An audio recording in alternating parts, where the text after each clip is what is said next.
Boys and girls, we're this much closer to the end of the work week because today is Tuesday.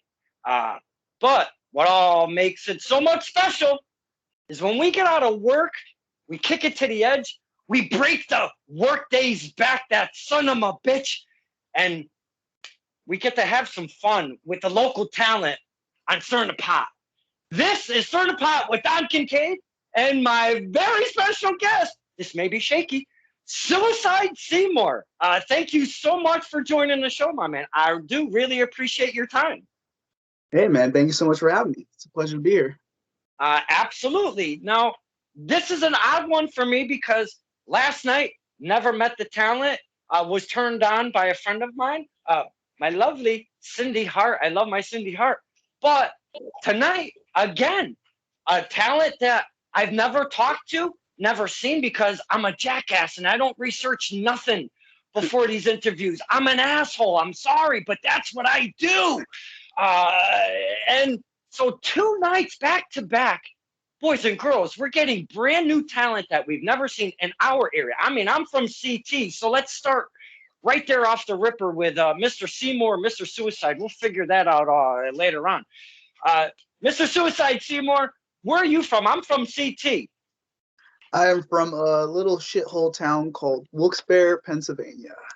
Uh, Now, I almost want to mention my shithole town, but I don't really like to do that. You know, we kind of, because I have put out some promos, some videos of the DK Wasteland. And if everybody knew where the DK Wasteland was, there'd be chaos. And we can't be giving out that kind of information, my man. PA, Connecticut, it's a few hours for me. Now, I kind of want to roll into, we're going to talk much about Mr. Suicide Seymour, but I want to roll into the sanctuary because we have a mutual friend, Mr. Mastodon. I think we left off as friends. I'm pretty sure I made a good impression on Mr. Mastodon, but we spoke about the sanctuary. Me as a fan, visually, Mr. Seymour, that place is just off the charts. The production, the lights, the everything, the videos, the pictures from the fine photographers that are there. And the reason why I bring this up is because you are part of the sanctuary over there. Am I to be correct on that? Yes, the sanctuary has been a big part of Seymour, and Seymour established himself. And it's more than a name. That place really is a sanctuary. I asked Mr. Mastodon to talk to the higher ups, and I'm going to put it out to Mr. Suicide here. Please, please, please, just do me a solid, and it's very selfish of me. Talk to the higher ups at the sanctuary. See if they can just pick up the church all in one shot, bring it maybe an hour and a half east. And so that way we could meet in the middle from the CT and the PA area. That's just a dream of mine that could possibly happen. Will it? Probably not. But I'm just putting it out there. Please talk to the sanctuary higher up. See if we can move the sanctuary just a little closer to us over at CT. That would be fantastic. Because if the sanctuary was closer to me, you would get sick of this face right here. I would live at the sanctuary because of the beauty, the grandeur that you guys and girls get to perform in. Could we just kind of start there a little bit and talk about the sanctuary and kind of like when you walk in for the first time? And I know we're gonna jump all over the place because I don't write a fucking thing down. I'm an idiot. Just follow me and we'll have some fun. But the sanctuary, walking into the sanctuary, you must have been like, "Nah, this is pretty damn cool." Talk to us about that sanctuary, my friend. The sanctuary is amazing, man. It is. There's really no place like it. And the sanctuary, when I first started training, I got pictures of that place, and somebody told me this is called the sanctuary. They do wrestling here, and this is a special venue. You got to talk to a guy named Trotsky, and from that moment on in training, I was like, I'm going to wrestle there one day, some way, somehow. I'm gonna weasel my way in there. I'm gonna wrestle there, and sure enough, my training gets shut down. I finish training and I hit up Mastodon. He's like, "Hey kid, come through, see what you got." You know, I went, I got beat up for 3 hours, and then I got on the show. And the first time you walk in there, man, it is like it's almost like something out of a movie, like a movie set. It's so beautiful.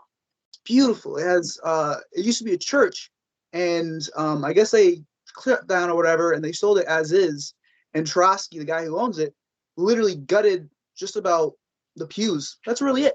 It's beautiful, beautiful. Everything's gold. It's beautiful paintings, and the ceilings like this entire mural. It's beautiful. It's beautiful, man. I love that place. It sounds gorgeous because I have not been in there. I've only seen the media on their face page. I've seen some live Facebooks that they've done, and again, the fine photographers over there that you guys and girls have the privilege and honor to have over there, because those pictures that are coming out of the sanctuary are just absolutely fantastic. I mean, they absolutely really stand out amongst many of the promotions out there. For me as a fan, that's eye-catching for me personally. And as soon as I started seeing that, that's what really grasped me on to the sanctuary. And then I started seeing some of the talent that are familiar to me over there. And I spoke to a couple with Mr. Mastodon, and I just kind of want to pick your brain with one, because it seemed to trigger Mr. Mastodon a little bit. It gave him a little smile. Did you happen to be around, not that far in the past, one dirtbag Dan came rolling through with Roberta? Don't call her Roxanne. I did that, and I feel like a fucking asshole. He's gonna take his armpit and put it right in my face. I'm gonna pay for that. Hopefully, he never finds out. So we'll just keep that on the down low. But dirtbag Dan and Roberta, do you know of this pair that came through the sanctuary, my friend? Yes, I have nothing but love for that man, and he actually got mad at me.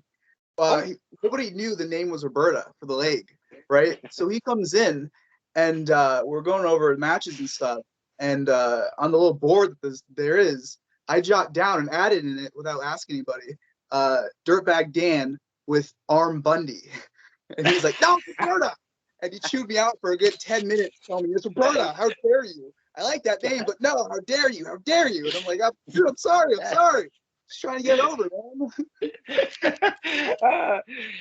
If there's one thing, because Roberta is a new addition to Dirtbag Dan's everything, if you will, because he'll switch it up just like that on the fly. You never know what Dirtbag Dan's going to come out with and what he's going to look like and the whole 9 yards.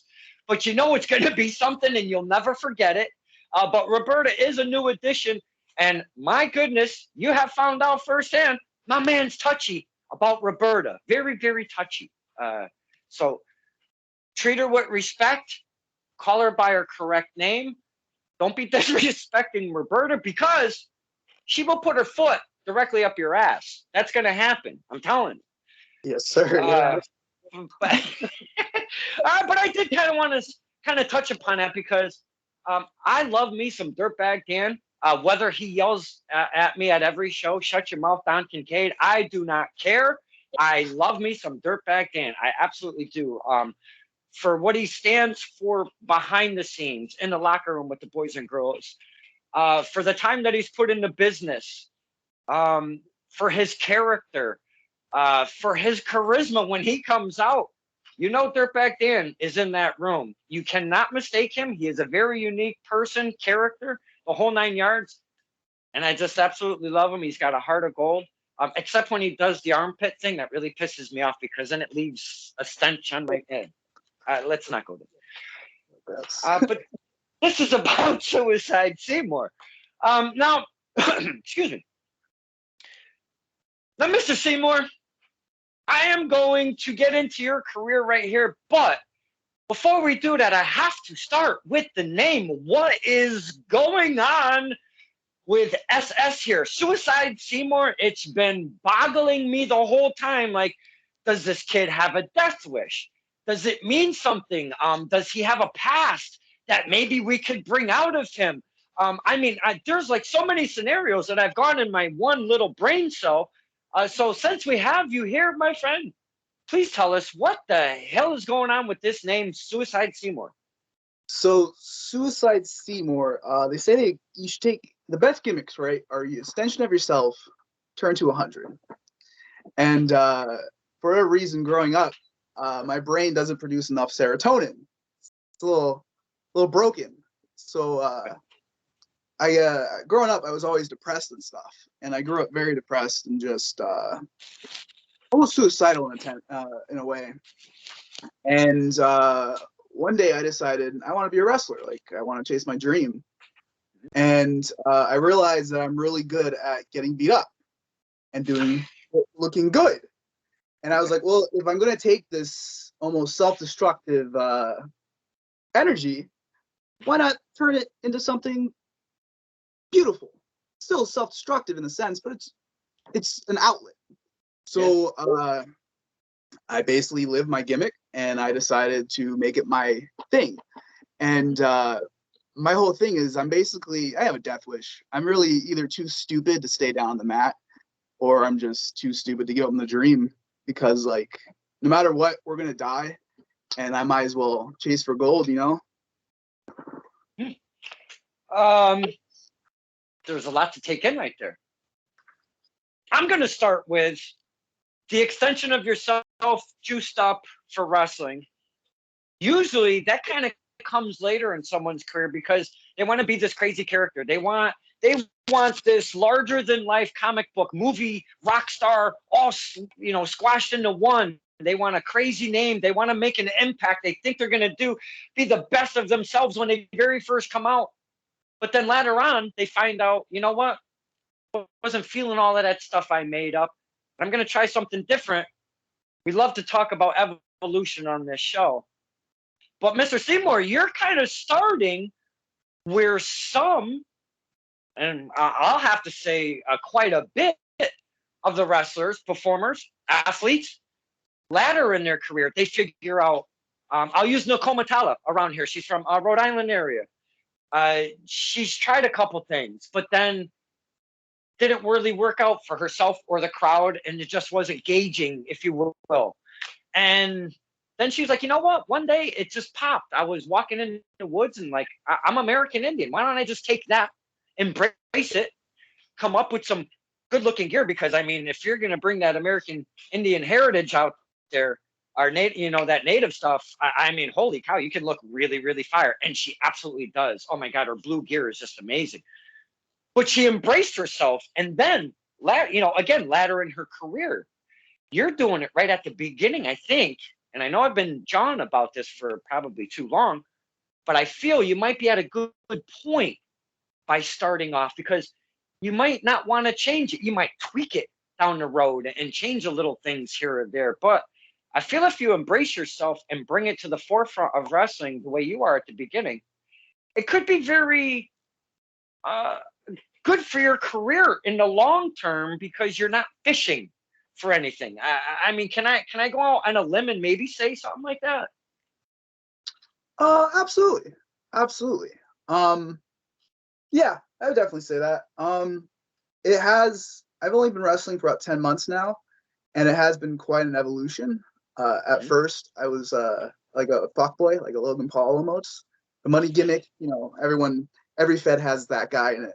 And it went from that to this, and I would definitely say it's transitioned pretty well. And I think it's better. It's more genuine, which I feel starting off is something that's very important, because I need to connect to the fans more than anything.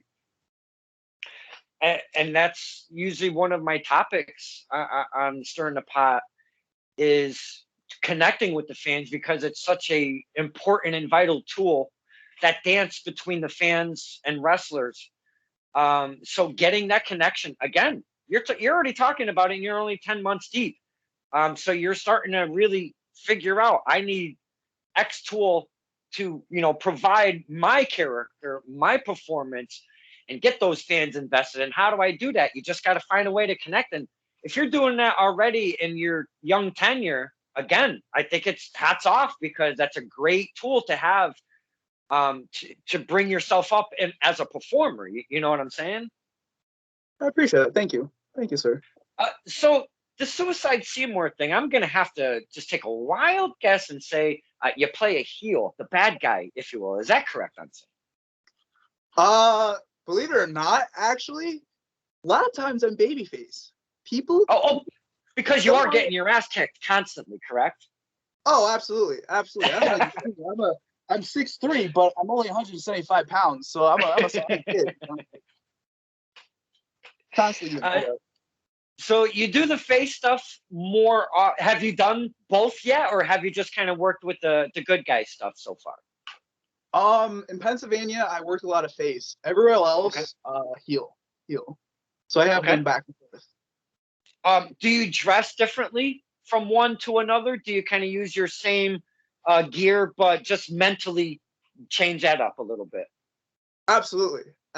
So I take it quite literal. Like right now, I'm doing heel stuff. So I have facial hair.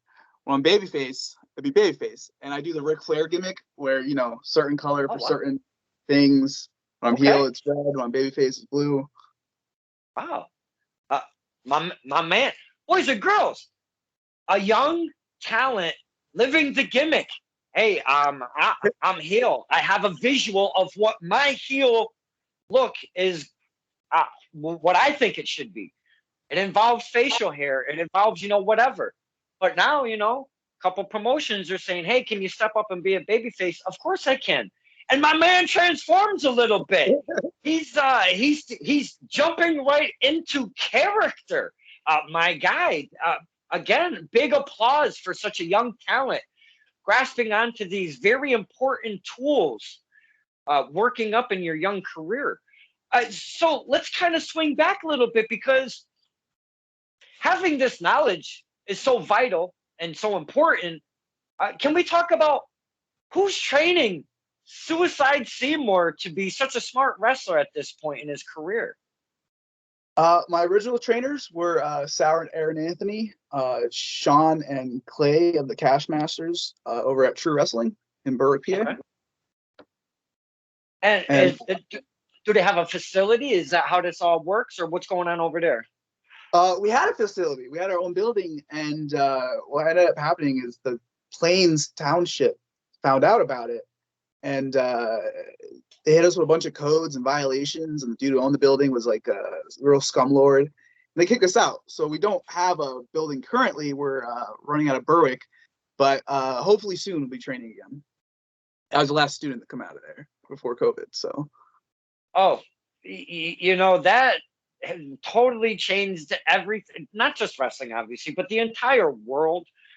We like to call, well, I do anyways. I like to call it kin COVID. You see what I did there? It's like my, no, never mind.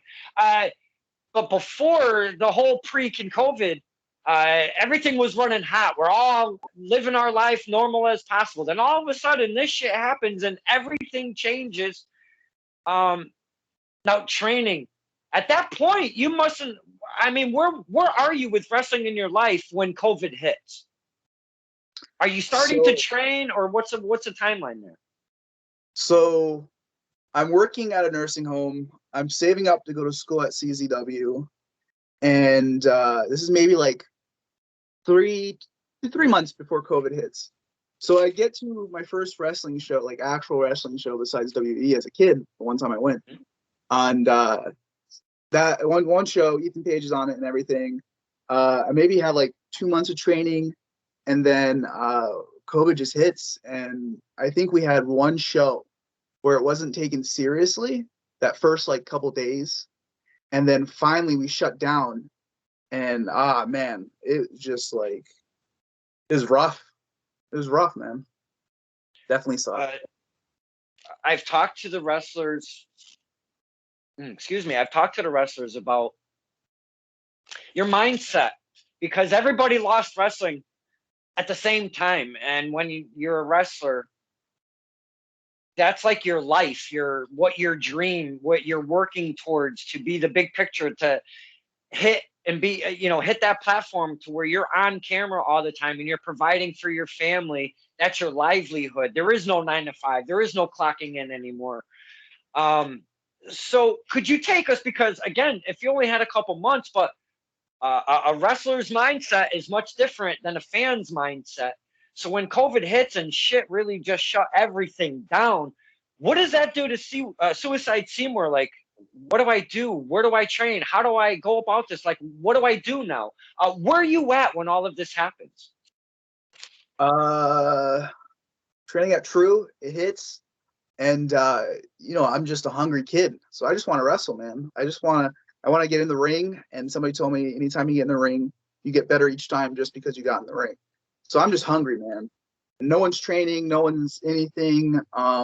The only other place was Backbreakers. That's an hour away. They shut down completely too. Trotsky's not training. No one's training. And I end up somehow conning my trainer. And he's kind of at the end of the ropes with wrestling at this point. Doesn't really like wrestling. He's kind of one of those more bitter vets. And I'm so hungry that it rubs off on him in a way. So he starts opening the place for me. And for me, I just took it as a chance to, if the whole world's going to shut down and we're on pause in the background, I'm going to catch up. And I just really trained as hard as I could during that time, constantly, which was technically illegal because we were shut down. We were in the gym. Hey, we're past that. But you know what? If you didn't have that in your life, if it was just once a week, even if it was just once a week, if you didn't have that in your life, you probably would have been in a different mindset by the time wrestling and training and everything was really starting to come back. So I think, you're probably one of the lucky ones to actually be able to have access to a ring and be able to get in there and do your thing and try to hone your craft and get a little more polished, especially being a brand new wrestler. So you're probably one of the lucky ones that had a ring to utilize. So that's probably a good spot for you, right now in your career by having that time in the past when everything was really shut down. Now, when you come out of the gate, you obviously said you were not Suicide Seymour. You do an evolution into a transition into Suicide Seymour.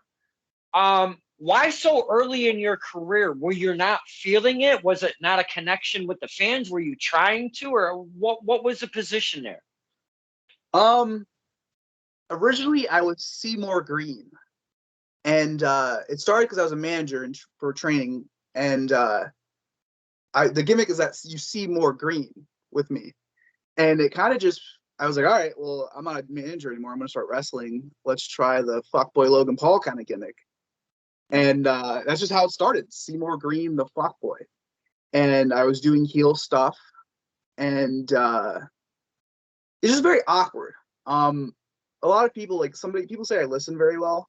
And a lot of the vets would come up to me and be like, what the hell are you doing, kid? Like, no, stop. Stop. This is what you're doing wrong. Here's how to correct it.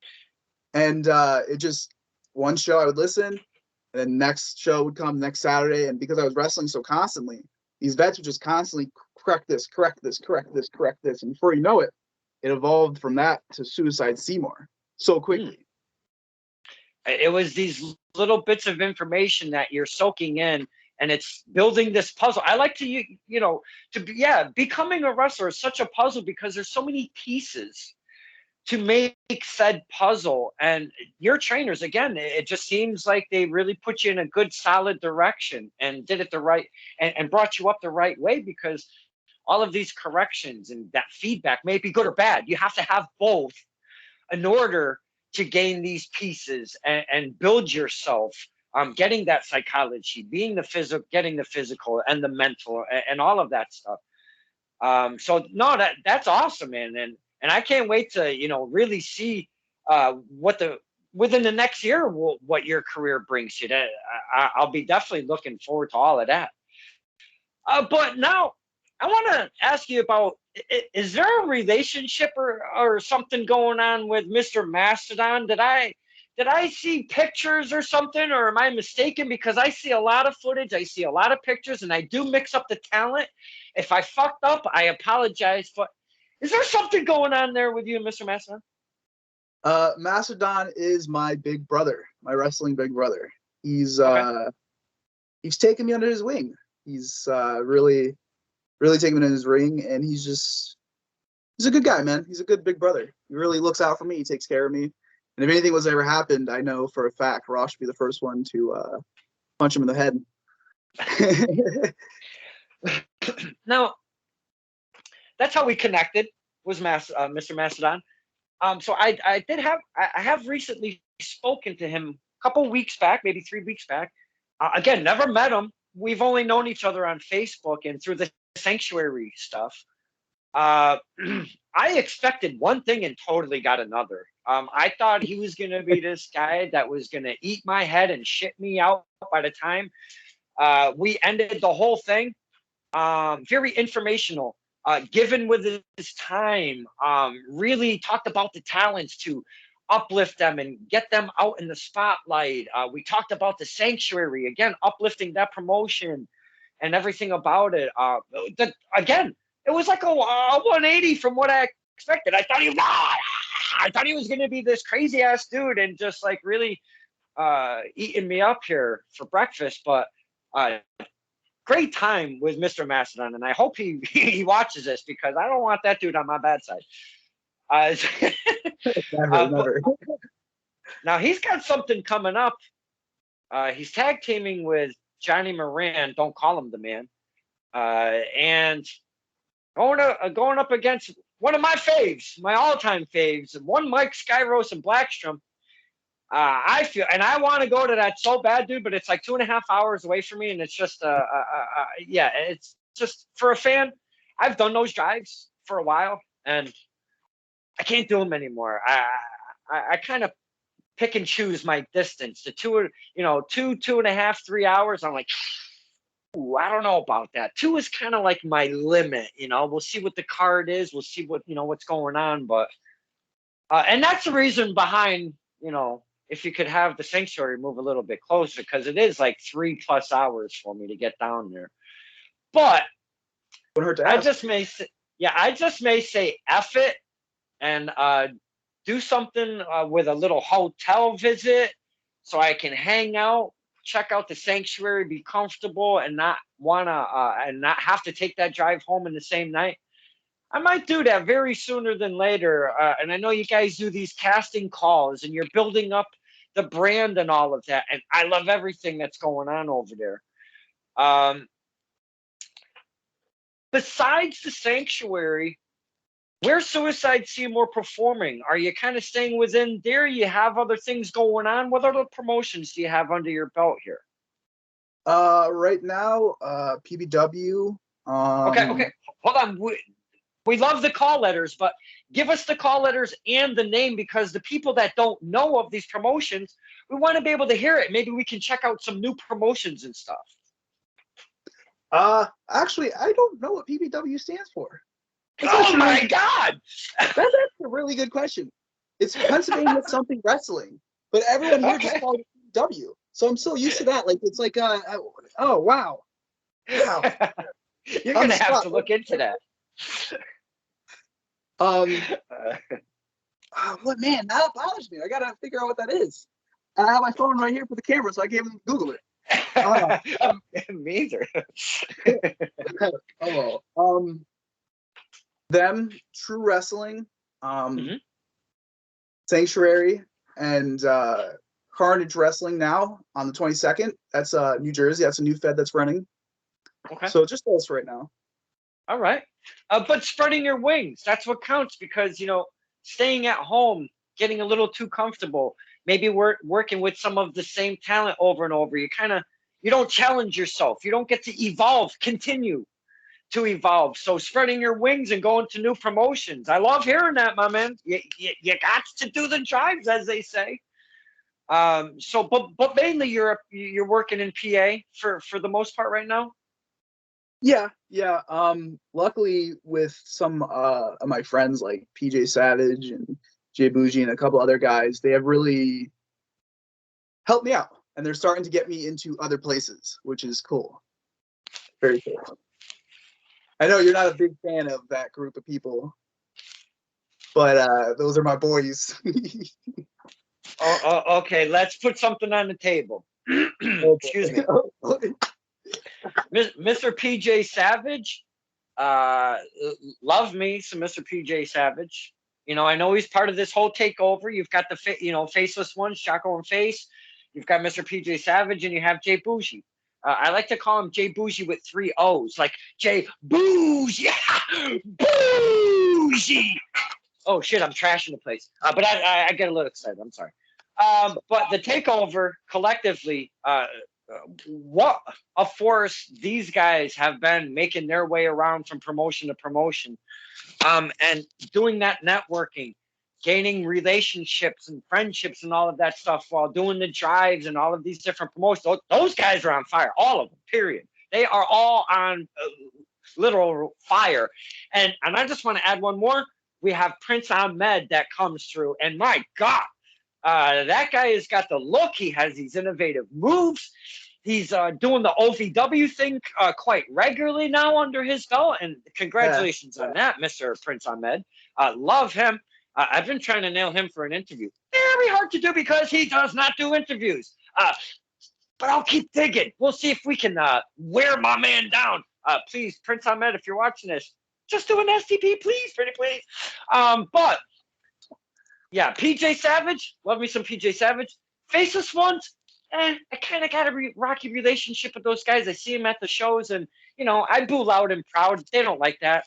And then we've got Jay Bougie. That kid, I don't know, man. Mr. Mastodon. Woo! I love me some Mr. Mastodon just because he said he reminds him of a little Yorkshire Terrier yipping and yapping and yipping. Love that. Even did a little clip with some graphics. I even saved that, and I put it on my hard drive so I can save that forever and ever. Thank you for that, Mr. Mastodon. That is a beautiful piece of work. I did not mean to go on that tangent, but you mentioned, I did not like Mr. Savage and company. Mr. Savage, I always will have love for him because he will take my head, like twist it and pop it off real quick, and and have the spine, like Mortal Kombat. He would do that to me, and I don't want to piss that guy off. Had to get all of that out. Disclaimer, if you will. Fine talent, though. All 4 or 5 of those guys, including Mr. Prince Ahmed. Fine talent. Love seeing what they're doing. I love seeing those guys. But you say Jay Bougie's like your friend. I mean, you guys hang out I seen a picture. There's a group picture. You got Mr. Moran, you got Bougie, you got Savage, you got a bunch of guys all in this one picture. And I just want to say one thing. That picture pisses me off. I didn't mean. I'm sorry. I'm sorry. The talent you guys have over there that you're able to mix yourself up with, Mr. Suicide Seymour, has to be very pleasing because you're gaining these experiences from all of these guys that are running over at the Sanctuary. We've got the Ace Awesome, we've got the Johnny Morans, we've got the Prince Ahmeds, the whole takeover there. You've got Mastodon and Mike Skyros has gone through there. Dustin Waller has gone through there. I mean, there's so many talents that you're able to maybe pick the brains of. You're in a good spot with all of those guys surrounding you. We like to talk about support. And I know you mentioned Mr. Mastodon already, but you feeling that big support system over there at the Sanctuary? Yes, absolutely. There's times like I wrestle multiple times in the show, and there's times like I wrestled one time 6 matches in one night, and it was 3 different guys, and each guy after the match, we all come back there and we'll talk. Everyone there talks, and it's not like deconstructive criticism. It's very constructive, and everyone there just wants to get better. Everyone there just wants to tell a story, and everyone there just wants to be not only a better wrestler but a better person at the end of the day. And that support group's amazing. I haven't been in a locker room like that anywhere. It seems very unique over there. All of it, from the front to the back, to the outside to the inside, to the talent, to the production, to there's boys and girls. I don't know if you watch Mr. Mastodon's SCP. There's only 2 ropes at the Sanctuary. They take the bottom rope off all the way around so the camera guys and the videographers can get over there and have a clear view, a clear rope-free view. And it's probably one of the most unique things that I've ever heard of and or seen And I asked Mr. Skyros, because I just recently spoke with him last week. When you're in that ring with two ropes, it seems that the talent gets used to it very quickly because it's almost like an unused rope, if you will. Is that correct I'm saying? Do you feel that? Yeah, just about. There's only really a few like springboards. Really, that's all you do off them. Besides that, that's it. Right. Of course, if you're in a submission, grabbing them, but that's it. That was actually Mr. Skyros's point is you didn't have that bottom rope for the submission if you had to grab it or what have you. So that was probably the only difference he said. But it was like you'd run it a couple times, you get real comfortable. It's like it's not, no, it's like there's still three ropes there. You know what the trick is to get out of that? Don't get caught up in it. You won't have to go for the rope if you don't get caught in an ankle lock. You just got to have your counter game, have your counter A game at the ready, because when you're in an ankle lock, you got to figure a way out, especially if there's no bottom rope and you're all twisted up. I mean, how do you even get your hand up that high? I mean, ow. Because I've previously, not that long ago, I was in a thing called the buff clutch, where Two Buff was on my back and he had me in like a full Nelson, if you will, and he was bending me. I don't know why I did that. So, son of a bitch. He was bending me in half the other way, the wrong way, and no bueno, man. No bueno. So I could never imagine reaching up to that second rope. I got to find a counter for that stupid ass buff clutch. I don't know. You know what? You just gave me a very good idea. I gotta get on my counter game, sir. I am so glad we've had this conversation. Both learning. Now we've spoken a couple of the names that are working over there at the sanctuary, and I'm not, no slight against anybody if there's no names mentioned, but are there maybe one or two names that you could, off of the top of your head, that this person brings the best out of me when I'm in the ring? Do you have a couple of those names at the ready to maybe share with the fans if possible? Absolutely. Somebody I really enjoy wrestling, Kit Raff. Great guy, great person to work with. I love him. Is it a style thing? Do you both have the similar styles? Is it opposite styles? What's going on there with the chemistry? He is one of these dudes who's been around for a minute, but he knows what to do in the match, what to get out of the match, how to tell the story. And when he's working, a lot of times with wrestling, when you're green, it's more of like do as you're told. You don't really get to do that. And with him, it was less of that, and it was more what do you want to do? Like how do you want to structure this match to get what you want and what I want out of it? And it was just very, very just clicked. You know what I mean? As soon as we said that, we called the match and everything, just clicked, and it's awesome. Thanks. Like I know, but love for Kit. Love Kit. Who else you got in mind over there that brings the best out of Suicide Seymour? Mastodon. Mastodon's always helped me out, always taking me out, making sure, like, hey, kid, come here, make sure you do this, make sure you do that, always checking and making sure I'm good. John Moran, always making sure I'm good, always bringing me aside and helping me out, correcting me. And Cowboy's always helped me out too. Cowboy's been a big help, and especially with those guys from New York and everything, the takeover, training those guys and then helping us out. Those guys bring the best out in Seymour over there. I will say you're in great hands. You seem like you're wrestling smart. You seem like you have some of the most important tools needed. It looks like you're gonna have a bright future behind that name, Suicide Seymour. And I mean, boys and girls, there's no way you can mistake that name. There's nobody with that name out there. I mean, yeah, there's been a suicide, if you will, doing the old Impact bit or whatever. There might have been 12 different fucking suicides. Who knows at this point? But there's only one Suicide Seymour, and we got him right here on STP. Can I ask you a question? Have you done many interviews at all, or have you done a pod or anything like that? So my first month of breaking out, back in March, I did one podcast, and it was so terrible. so I'm like a 5-year-old kid, just so awkward. This is my second time I've ever done anything like this, but I feel like it's gone way better than last time.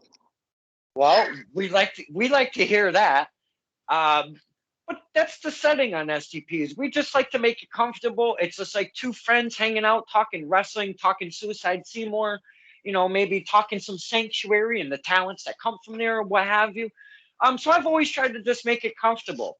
And I'm so glad you said that. And we've had a very fine conversation, because with a name like Suicide Seymour, if you gave me more than 15 minutes, I was going to be surprised. I'm like, wow, this dude's still here and letting me yam around. That's awesome. I just talked all day, man. Very comfortable. I've never met you in person, but like I feel like I could talk to you all night, man. I have to. I have to. And somebody's got to take a road trip with me. I've got to get to PA and do a Sanctuary trip. We've got to get out there. Oh, man, we got to schedule something good. And it's got to be, you're going to have to link up with Dirtbag Dan's schedule and see when he might be at the Sanctuary. Because if there's one guy that I always love to see, it's Dirtbag Dan, especially in an environment like that. Are you shitting me? I want to be there. Now, have you done any specialty matches? Ladders or the chairs. Look at him smile. What's going on over there? Just hit me with it. What do you got going on over there, my man? I've done 2 hardcore matches. Oh. One where I took thumbtacks to the back of the skull with a rock bottom. And then the other one was for Halloween. It was a trick or treat fight. And I got to put my trainers through a door. That was fun. That always feels just a little good, right? Just a little bit for what you've gone through. Here, take this. Crowd Absolutely. pops. You pop inside. You must shit yourself. Be like, oh, fuck. But that was awesome. But let's spin back to thumbtacks in the back of your skull bone. Why? Why, in such a young career, would you want to put your body through a not just one, but 2 hardcore matches? Why are we? You know what? Never mind. Suicide Seymour says it all. I guess that really does. I ain't even going to get into that, because, I mean, holy shit. That just answers my question right there. My defense, it really wasn't my fault. In my defense. Okay. All right. If you say so, Mr. Suicide, if you say so. Now, total different environment, totally different art form of wrestling. You kind of have to perform differently. You have to act differently. You have to have a different mindset walking into one of these things. This isn't just going in between the ropes and having a one-on-one against Imano here. This is like weaponry. This is stuff that can really fuck you up by the end of this match. Going into a hardcore match, was it more nervous than maybe starting out as a wrestler in one of your very first matches? Or I would be shitting myself. I mean, that's personally. Yes and no. Believe it or not, I'm a very antisocial person, and I'm very introvert. I'm not really as big as I seem. So for me, I'm just scared shitless before a match, and it's the worst type of anxiety. So it doesn't really change for me, because it's just so overwhelming until you hit that curtain, you get that first line out that it melts away. That it's the same. You're just scared. You're like a kid waiting to go home and you got expelled from school again, waiting for your mom to get you. You know what I mean? Like you're just feeling in your stomach. So it's the same for me no matter what. I'm ready to just go home and start crying, you know? I want to touch upon this topic because I've been told that there's a light switch that kind of clicks on.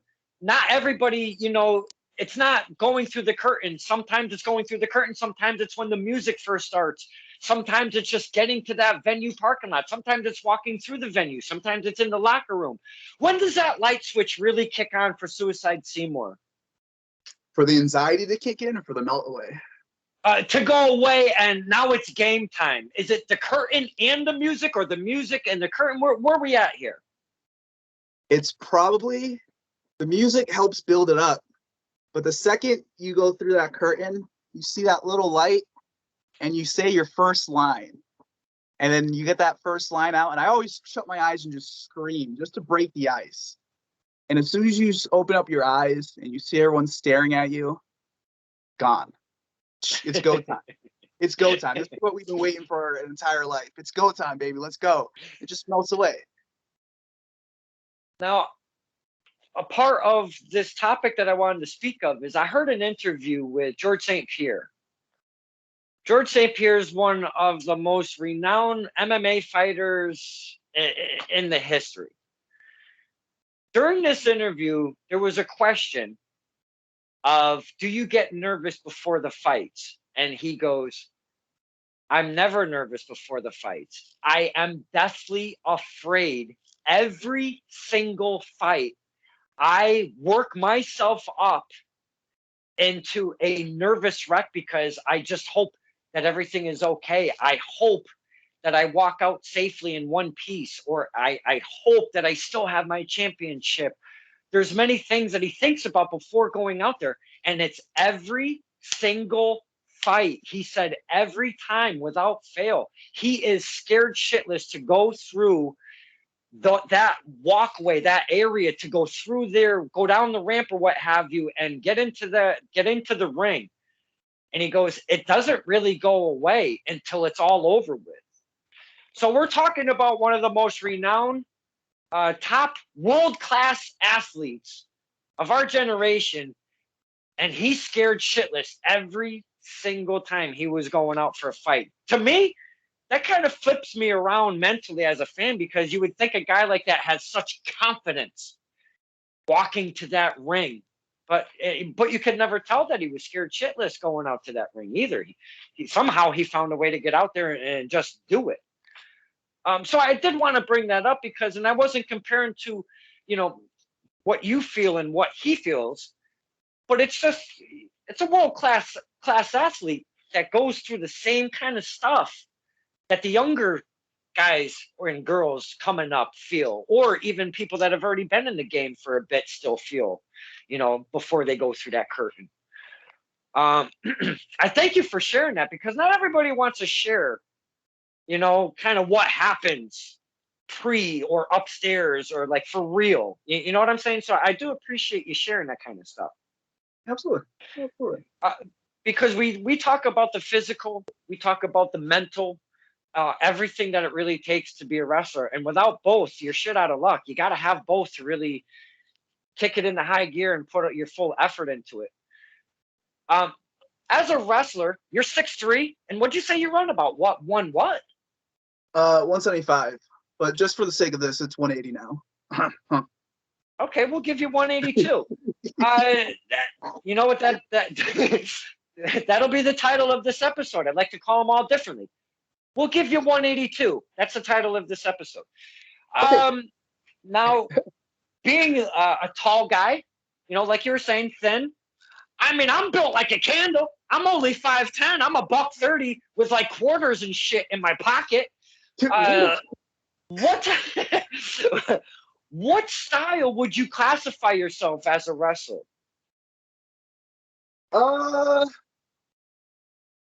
Seymour has a unique style. I've been told I have an attitude, and I kind of like getting hit, so I'll just go toe-to-toe with whoever. And if I can't get you down with my elbows or my fists, I'm just going to throw other parts at you. And when that doesn't work, I'm going to throw my whole body at you. And one of them's going to break. And it's probably not going to be me, to be honest. So it's kind of unique, to be honest with you. So Suicide Seymour is in his own category. I will throw my body at you category. That's his classification. I will throw my body at you. Maybe that'll be the title of this episode. Who knows? Kamikaze style. The current product I'd like to kind of talk about with the talent, because it always kind of, my curiosity, when you're sitting down, you're relaxing, it's a Monday night, or now a Wednesday night, and other nights, the Friday nights are still kicking here, and we've got pay-per-views that are still going on. Does Seymour still find his way to the TV and watch any of the current product right now? Truthfully? Yes, please, sir. Yes, please. Not really, no. You're not the only one. Do not feel shy about that. You are definitely not the only one. Um, Give us a little bit of insight, though. What's going on there? Um, there's a lot of products. There's a lot of products out there, and I don't dislike them. And it's not that I don't have time for them or that I'm better than them or anything like that. Um, I don't know. I guess just when you train, you kind of see wrestling differently, and you don't really watch wrestling as a fan anymore. You watch it as a student of the game, I guess. So for me, it's hard to watch wrestling in that sense. Um, it's not that I don't watch wrestling because there is like GCW. I love what those guys are doing. I think that product's amazing. I could watch those guys all goddamn day. I think it's chef kisses all around. But like something like WWE, I don't know. It's hard for me to watch it, and then especially to I like to speak with my wallet to support a company that's like WWE and doesn't really support the boys the way they should. It bothers me very much. So I just don't support products like that. I can totally feel what you're saying there because I haven't been to a WWE show in a long, long time. Once I jumped into the indie scene, I'll say late 15, early 16, I really have not looked back. Anything that I do, if it's merch, if it's tickets, it's all indies all the time. And it's usually more than not the local stuff in my state and or surrounding, being Massachusetts or Rhode Island. So I'm kind of right there with you, my man. I used to watch every single show every single week. I couldn't stop. And then probably like 2007, 18, 19, 2019, I want to say. All of a sudden, man, things just changed. And I'm like, I can't watch 3 hours of this anymore, or I can't watch these full 2 hours. I might catch something, or I might see highlights, or this or that. And I don't watch the product like I used to. And it kills me because I know I've missed out on a bunch. But I don't know. I almost have tunnel vision for the indies right now. I don't know what it is. It's just kind of turned into that. Almost like a weird evolution as a fan. You know what I'm saying? It just kind of happened. So when you're watching wrestling, there ain't no way you cannot pick apart anything you're watching because you're like, what the fuck was that? Why did they do that? Or how come they move like that? Or you're supposed to do it this way. Or you're actually just tearing it apart and picking it to pieces. You're not looking at it from a fan's vantage point anymore, like you stated earlier. Is that what's going on? You're just picking it apart so much? Oh, absolutely, absolutely. And I'm not. I don't like shitting on other people because like there's enough of that in the world the way it is, and life itself Yeah. gives plenty of it. Yeah. So like I'll make a little joke to myself about something they do, but it's mostly like, all right, that's a little weird. Why did they do this? Okay, that's why. And then it'll be like, well, what would I do there? Okay, that's what I would do if I was in that scenario. Articulate it just differently. Throw my little spin on it, and then watch the next spot. And before you know it, a 15-minute match is like an hour to me because I'm pausing and doing that. It gets weird. No, that's not weird. That's being passionate. That's honing your craft. That's gaining the psychology. That's just studying. Just like you said before, being a student of the game, as cliche as it is, that's exactly what it is. So never apologize for that. And it's never weird, my friend. It's only weird to people who don't get wrestling, which there's way more people that don't get wrestling that do get wrestling. We do know that.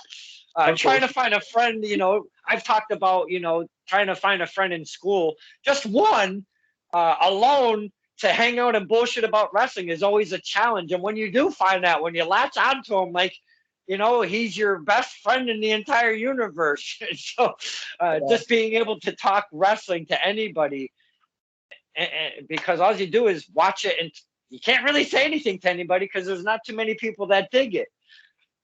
So where do you see yourself going? Do you see yourself hitting these higher plateaus of now the AEWs? We have ROH. Yeah, it's on a hiatus, but it'll come back. It's going to be in a different form. I'm looking forward to that, actually. I want to see what they're bringing us, the fans, because it's supposed to be geared towards the fans. You still have Impact out there. You've got the New Japan. There's plenty of major names to be looking at for that higher platform. Where does Suicide Seymour see himself in the future? In the future, I see myself just bettering myself. Okay. If the time ever comes where I'm ready for a thing like that, it'll come. And if I'm ever truly ready for it, it'll come. I will never try to force something like that. For now, I just want to tell stories, and I want to be the better wrestler than I am now. And every chance I get, I just want to do that. Every second. That's it. Excellent answer, my friend. Excellent answer. Now, being a guy who's 6'3", and 175, 182, sorry, my bad. How do you get this moveset in the ring? Because are you doing tall, big guy stuff? Are you doing smaller guy stuff? Because maybe you can maneuver differently than the bigger guys. I mean, what are you doing here? How are you incorporating your moveset, my friend? So I have this idea of my head that I'm basically Misaharu Misawa, and I'm just gonna throw elbows at people, and I have no business doing that, like whatsoever. So it's just kind of like me doing that, and then realizing it's not working, why it's not working, and then like a fish out of water, man, panic. I'm just gonna flop, and the flopping is me throwing my body, hoping it hits something and it works. I either hit water or I hit something. Something's getting hit. One way or the other, you know. Studying matches and such. What are some of your go-tos that you really enjoy looking and watching and taking from? Anything Masawa, anything 90s, honestly, just 90s Japan or 90s American wrestling, like okay. Actual names, Masawa versus Kenta from 94, solid. Dynamite Kid, I could watch Dynamite Kid all day. Brett, NWA, especially Ric Flair. Huge Ric Flair fan. Love Ric Flair. What are you feeling on the current NWA product? Have you checked that out? You know, pre-COVID, it came out. Have you checked that out at all? Yes, and it's awesome. I absolutely love it. I love it. I love it. There's another outlet for guys to go and perform. Yes. It's awesome. And the biggest thing, when the very first night came out, it was on YouTube. It was at 6:05 p.m.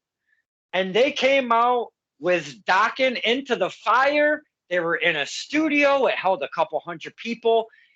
Then came the podium. That beautiful podium. And I get hairs just standing up just talking about it. It means so much to me because I grew up on NWA, WCCW, AWA, all of that older school shit in the 70s and into the early 80s. That's what I was really grasping on and taking it all in. Whenever I seen that they had the podium on set, I jumped up. I was watching with my phone, of course, because I'm a poor bastard and I do everything on my phone. I don't own a computer. So anything you see me do, graphics, anything, it's all on my phone, my poor phone. It takes a whooping. But whenever I seen that podium, I jumped up literally off the ground and said, fuck yeah, they brought back the podium. I'm waiting. I'm waiting for Magnum TA. I'm waiting for Dusty Rhodes in the fur jacket. I'm waiting for the Harley Races and the Ric Flairs to come out with their straps and their suits and cut a promo. And my God, dude, look. The NWA, I am so glad that Billy Corrigan really brought back that old school vibe and really kind of kept true to it. Even like, Mr. Idol there, I want to say, he's doing them funky commercials in between. I've actually, they threw the lure out with a phone number, and of fucking course I would call the stupid thing. Just to have fun, and don't do that. It leads nowhere. It's not even a rabbit. It's a rabbit hole to nowhere. Believe me. Oh man. But all of that. You see how fun it is. Just this conversation of that NWA is between us, though. They really kept it nostalgic. They brought it all back, and I really dig what they're doing at NWA. Because I'm an old fuck. I'm 51. That's what I was brought up on. I love that stuff. But seeing you as a young talent and you popping like that for the older stuff, that hits me right here, my man, and I appreciate that. I think it's awesome that they brought old school wrestling, which I appreciate. I really love and study a lot of. And instead of trying to be different in the sense of making a new style, the old school is a new school, baby. That's what makes them different. That's what makes their product different from modern day wrestling, because they have that feeling to it. And I absolutely adore it. And you can sense the passion in everybody who's there. Camera guys, Morgan, all of them. And NWA, thank you. I say the same thing, because you had this title reign of I like to call them Aldi's. You know, like the store, Aldi's. Don't tell them I said that. That reign, that was like, I don't know, 12,762 days or some shit like that. I mean, this guy had a title. Yeah, it was something like that. Don't count. Don't fact check my numbers, okay? He had that belt for a very, very long time. But they brought that, again, they brought that old school feel of a champion that just pisses everybody off. And he holds on to that belt. And he does nefarious things here and there to make his wins happen, if you will. But now look at who you have as a champion. You got Trevor Murdoch. I mean, talk about, it's just like looking at Harley Race up there, dude. And that's just, and I know he's compared to a lot of other country guys and whatnot, but seeing him in the NWA with his plaid suit and that 10 pounds of gold, dude, I see Harley Race 1,000%. I've gotten to drive in a car with Trevor Murdoch, and I've actually took him to the airport and got the pleasure of sitting for 3 hours and listening to Harley Race stories. And he is one of the coolest guys ever. And those Harley Race stories, amazing. If you ever get the chance to see him and you get 5 minutes of his day, just ask him for just one. He has so many of them. Just ask him for one, and you will not be disappointed. Harley Race was the man.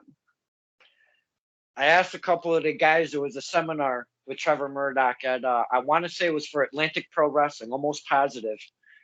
And I asked a couple of the guys the day after the seminar happened, and I go, hey, how was that seminar with Murdoch? And they were going, dude, that was one of the best ones. He is amazing. I've heard a lot of good stuff, not just from that specifically, but throughout. You know, Trevor's done a lot of stuff, and always a respected guy in the business. And I'm so glad to see him get a spotlight to where he is nowadays, to seeing where he is, man.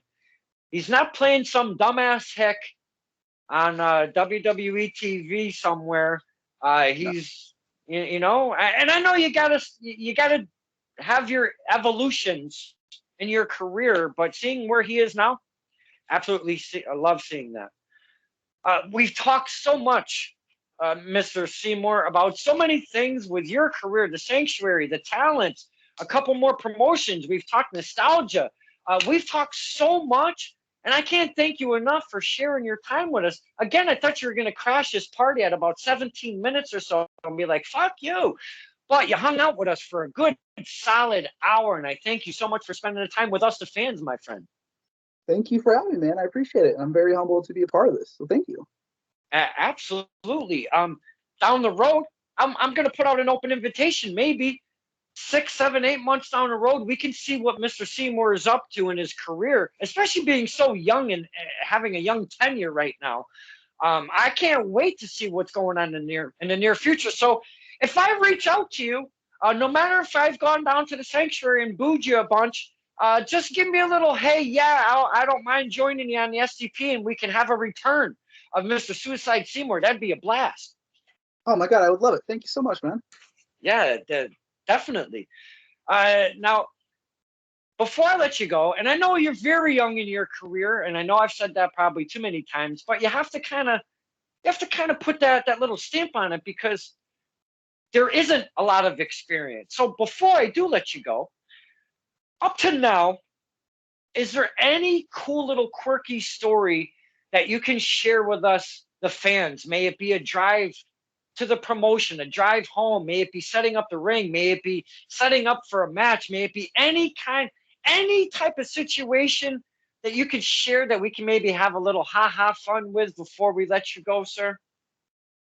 All right. So here's one for anybody who deals with anxiety, social anxiety, or anything of that nature and wants to be a professional wrestler. Okay. So I'm maybe a month into training, right? COVID hasn't hit. And I maybe had like 2 classes. So I know nothing. And my trainers tell me,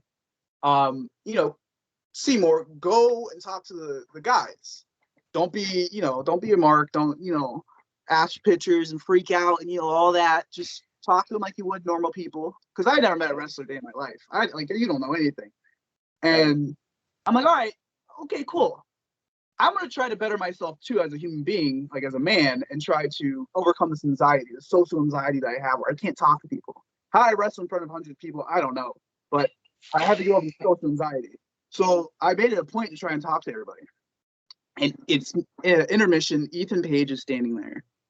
And he's the first one I decided to go and talk to. So I go over to him and I go, hello, sir. My name is Seymour, and I'm training to be a professional wrestler.